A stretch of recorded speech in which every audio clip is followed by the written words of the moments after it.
akan belajar materi kelas 4, tema 6, cita-citaku, subtema 3, giat berusaha meraih cita-cita, pembelajaran 4. Tujuan pembelajaran ini sebagai berikut. Jika cita-cita dapat disamakan dengan sebuah impian yang ingin diraih, apakah impian besarmu? Simaklah cerita tentang seseorang yang bermimpi besar dan kerja kerasnya untuk mewujudkannya. Mimpi seorang laskar pelangi.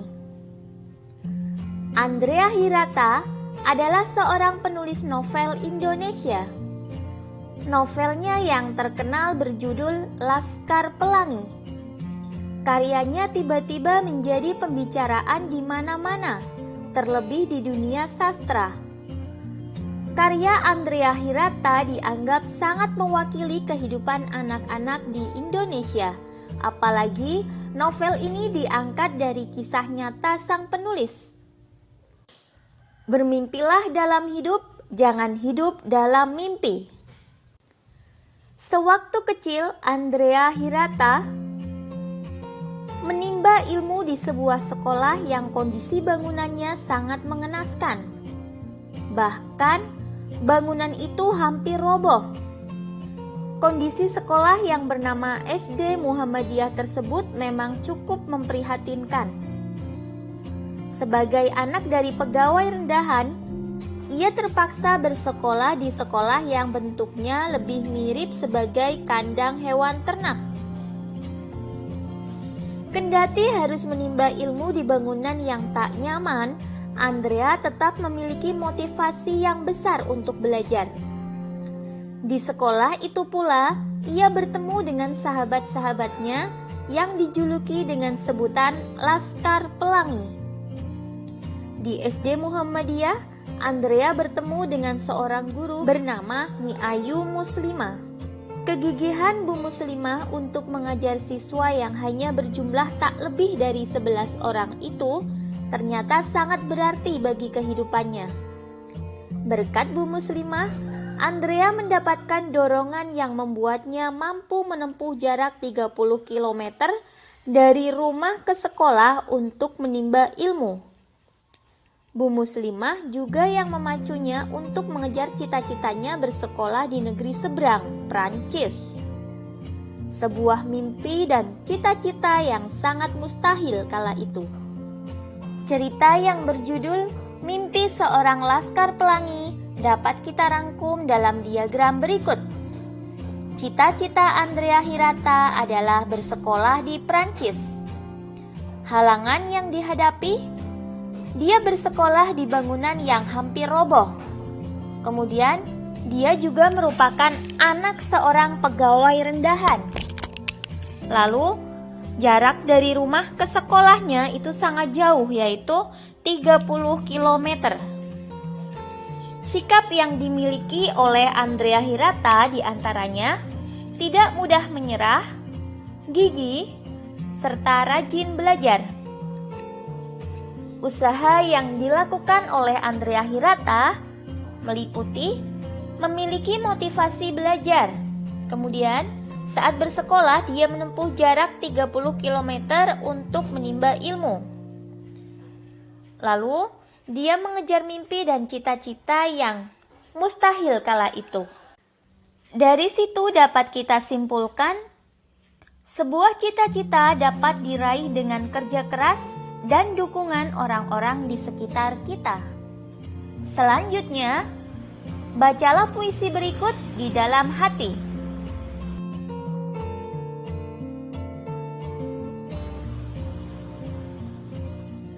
Puisi tersebut memiliki makna. Sebagai manusia, kita harus memiliki sebuah mimpi atau cita-cita.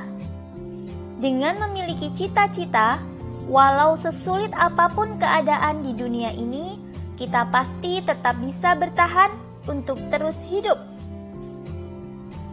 Tandai kalimat-kalimat dalam baris puisi tersebut dengan meletakkan tanda jeda dan tekanan yang telah kamu pelajari sebelumnya. Baca kembali beberapa kali hingga kamu mantap dengan intonasi dan pemenggalannya. Hafalkan puisi tersebut, termasuk kapan kamu berhenti dan memberikan tekanan sesuai tanda yang telah kamu buat. Andrea Hirata merupakan salah satu contoh pemuda masa kini yang gigih, memperjuangkan mimpi dan cita-citanya. Kemiskinan keluarganya tidak menghalanginya mengejar mimpinya hingga ke negeri orang. Ayah Andrea adalah pegawai di PN Timah Belitung. Memang tidak dapat menyediakan banyak dana untuk sekolah Andrea. Belitung dahulu merupakan daerah penghasil timah andalan Indonesia. Timah adalah salah satu jenis sumber daya alam tambang. Perhatikan peta daerah persebaran sumber daya bahan tambang berikut. Berdasarkan peta sumber daya alam bahan tambang tersebut, terdapat berbagai barang tambang yang tersebar di seluruh wilayah Indonesia. Barang-barang tambang yang terdapat di wilayah Indonesia antara lain minyak bumi, batu bara, tembaga, besi, timah, kapur, yodium, asbes, marmer, dan belerang. Barang tambang sangat diperlukan untuk memenuhi kebutuhan industri. Ada banyak manfaat dari barang tambang. Berikut ini informasi tentang manfaat sumber daya alam tambang.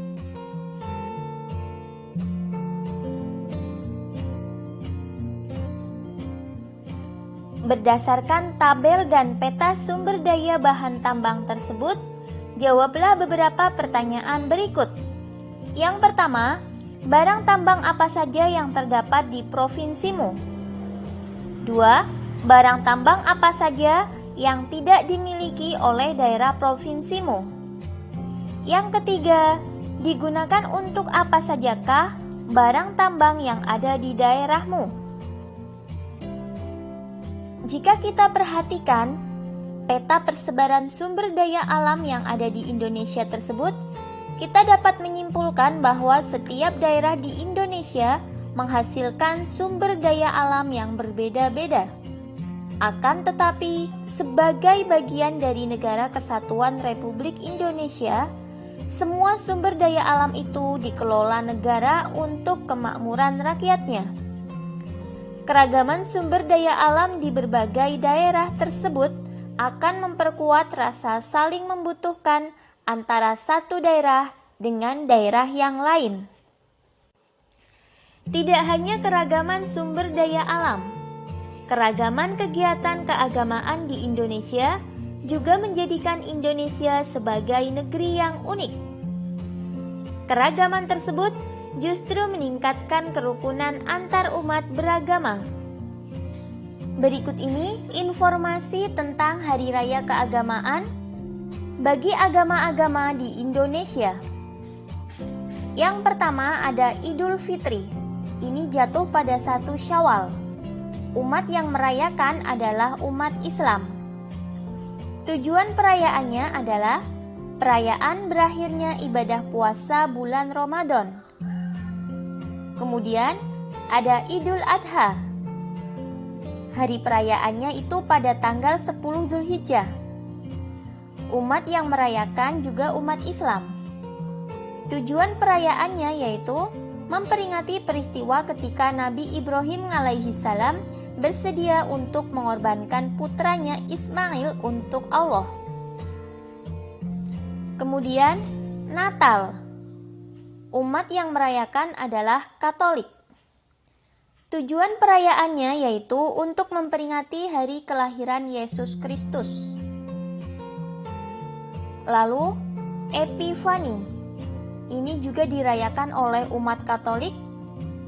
Tujuan perayaannya yaitu memperingati peristiwa yang terjadi setelah kelahiran Yesus Kristus. Kemudian ada Hari Raya Paskah. Umat yang merayakan adalah umat Protestan. Tujuan perayaannya yaitu perayaan Yesus berhasil bangkit dari maut. Ada hari raya Pentakosta. Ini juga dirayakan oleh umat Protestan. Tujuan perayaannya yaitu ini perayaan atas pencurahan rahmat Tuhan dalam kehidupan mereka. Ada Saraswati.